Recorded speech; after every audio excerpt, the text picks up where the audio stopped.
Well, good morning. Ooh, thank you for that warm welcome.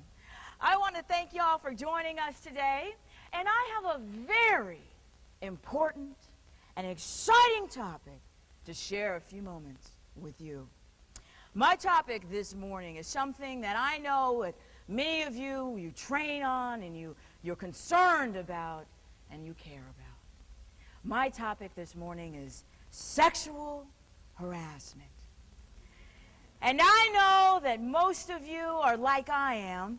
There are things that you're interested in that your organization needs. You need to talk about change. You need to talk about leadership. But I know the one thing that gets your team members and you yourself excited is when you find out that the mandatory sexual harassment training has been scheduled and is coming up. Yes, I know.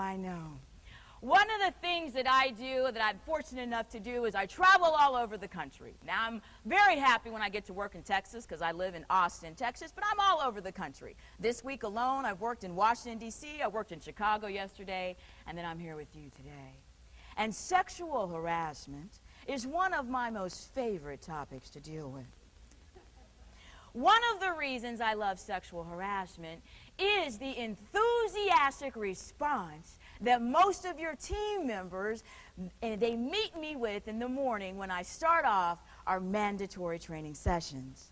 In fact, most of the time when I do sexual harassment, team members will walk into the training room and they'll walk in and they'll sit all the way at the back of the room and they'll look at me like this. Sexual harassment training. Is this going to be hands-on? I either see a whole bunch of unhappy faces coming to my mandatory training sessions, or I get a lot of people that think that our topic of sexual harassment training, they think it's a big joke. Part of me is thrilled at that response. Because, see, currently what I do is I go out and I train with your organization. I help you learn what sexual harassment really is. I help you answer some of the myths of sexual harassment. For instance, I commonly hear in the training classes, someone will say, sexual harassment laws. This is the government telling us we can't make jokes at work. This is the government saying you can't look at somebody. This is the government trying to stop love with love. That's what people tell me. The myths are out there. And I go out and I train and I work with your organizations to answer those questions and to teach people that sexual harassment is a real important topic that can be prevented. But part of me, when I meet people who don't take our topic seriously or who are not paying attention in my classes, part of me, the lawyer part of me, is a little happy. Because I will tell you that currently I'm all about being proactive and helping your organization prevent lawsuits, use the management skills that you need to make it a higher productivity work environment, to make people have a better teamwork atmosphere. And that's what I do now. But see, in the past, not that long ago, what I used to do is practice law in Austin full time. And what I had happen on a couple of occasions is people came to my law office and told me horrible stories about things that had happened to them at work. I had one instance where a person told me that they had gone on a business retreat with their company, and their supervisor had had a lot of drinks at dinner at night. And the supervisor ended up naked and drunk in a hot tub and allegedly did some inappropriate things to the person they supervised. And when I had people come into my law office and tell me these types of stories, on many, many days, I would take these cases. And when I took these cases, what did I do? I filed lawsuits against the people, the companies that had these inappropriate sexual harassment behaviors occurring. And on many happy lawyer days in the past, companies had to write what? Big checks. Big checks. That made my clients very happy and made me very happy for a couple of days. So here's what I'm trying to get across about sexual harassment. I have a couple things I want to share with you. At a bare minimum, I'd like you to remember. First of all, sexual harassment training, the training that you do at your company, is that actually mandatory and required that you do that every year? Or is that something that's just optional? What's the answer? Oh, thank you. The answer is that the sexual harassment training is actually mandatory. In fact, the federal government has made a little rule that I'll just remind you about. If you do not have your annual ongoing sexual harassment training with a qualified trainer where you document and make everybody sign in the sign-in sheet that they attended, if your company fails to train on sexual harassment, then the consequence is this. When your company does get sued, then what your company's punishment will be for not doing the training, it's something that lawyers in the legal system call punitive damages. Punitive damages. Oh my goodness, it's making me happy just to think about it. Punitive damages. Is this a good thing for your company to have to pay? No, and let's just make it clear what punitive damage is. It's kind of a legal term. Let's make it clear what that means in English. What does the word punitive mean? Punishment. And the word damages is a legal word that just simply means money. So punitive damages is punishment money that your organization is going to have to pay to punish you for failing to train on these topics. So first, it's mandatory. Secondly, when you have the mandatory training, it has got to be effective. If you show your team a sexual harassment video that each and every single one of them sleeps through, is that effective? No.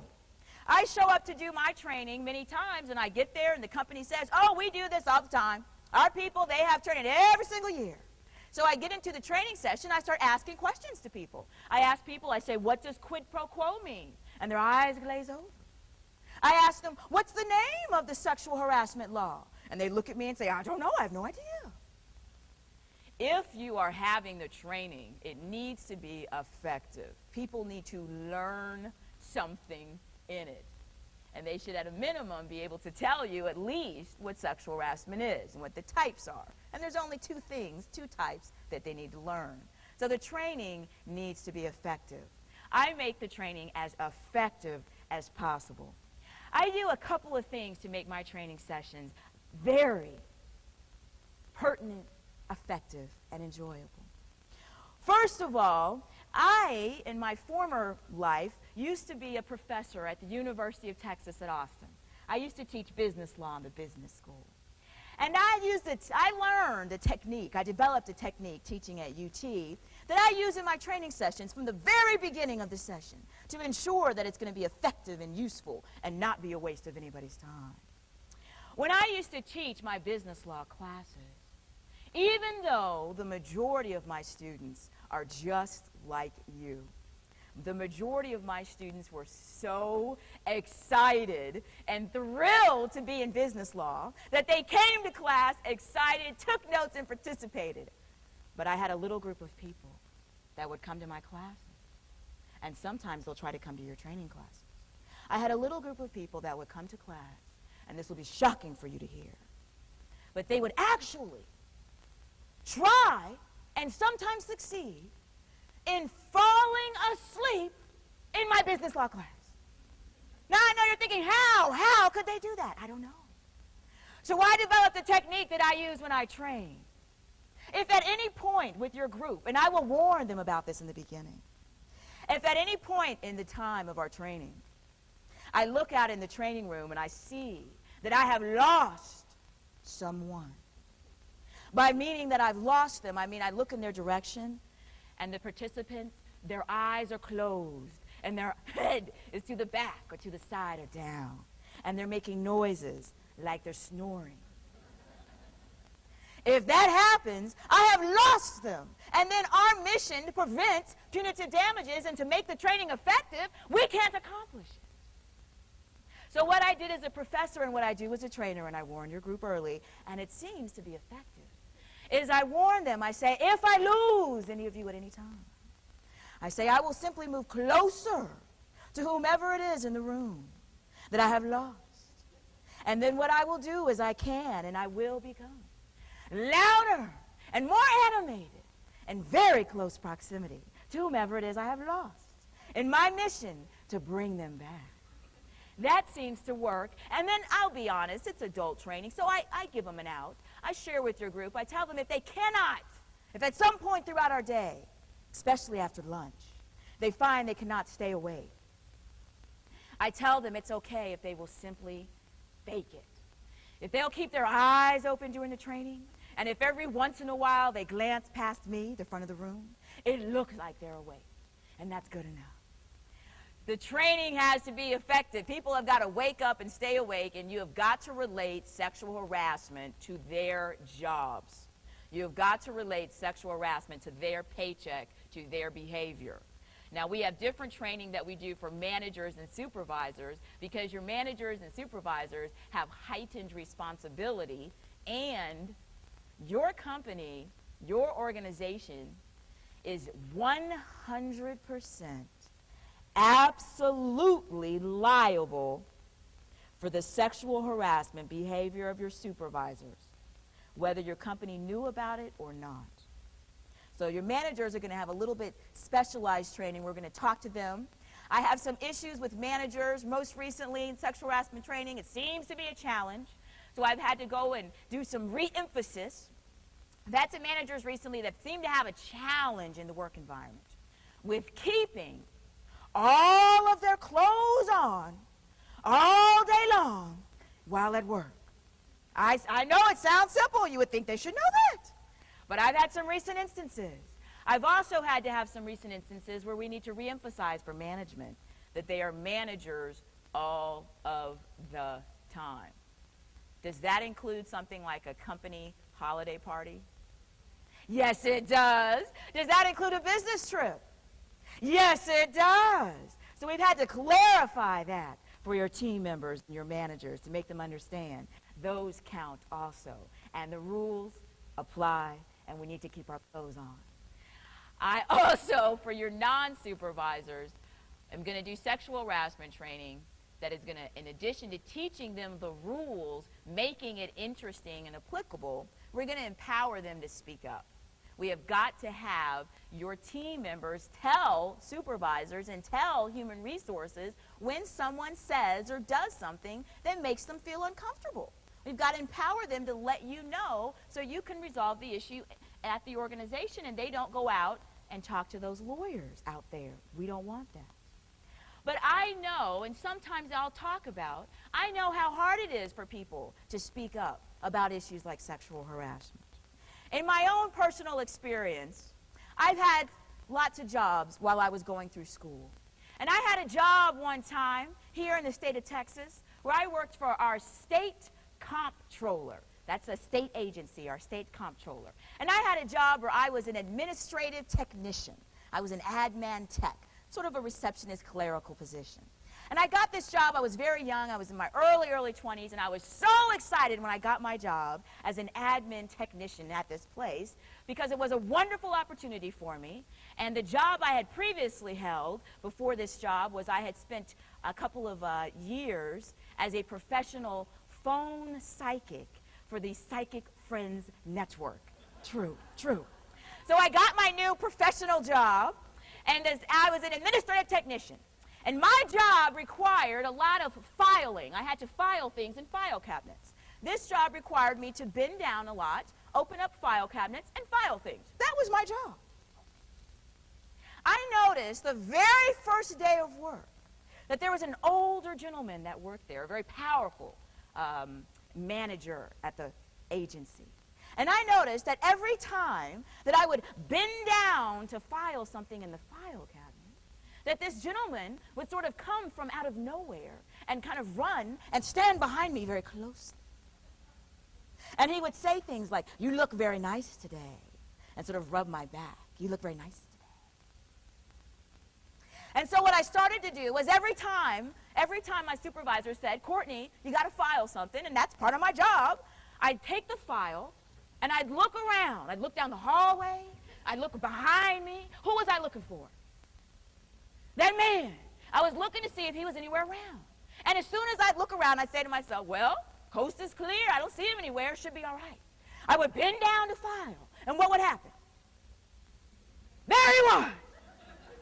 I don't know how he moved so fast. Like lightning. He would show up, and he'd stand there. You look so nice today. Rub my back. How did this make me feel? Yeah, pretty bad.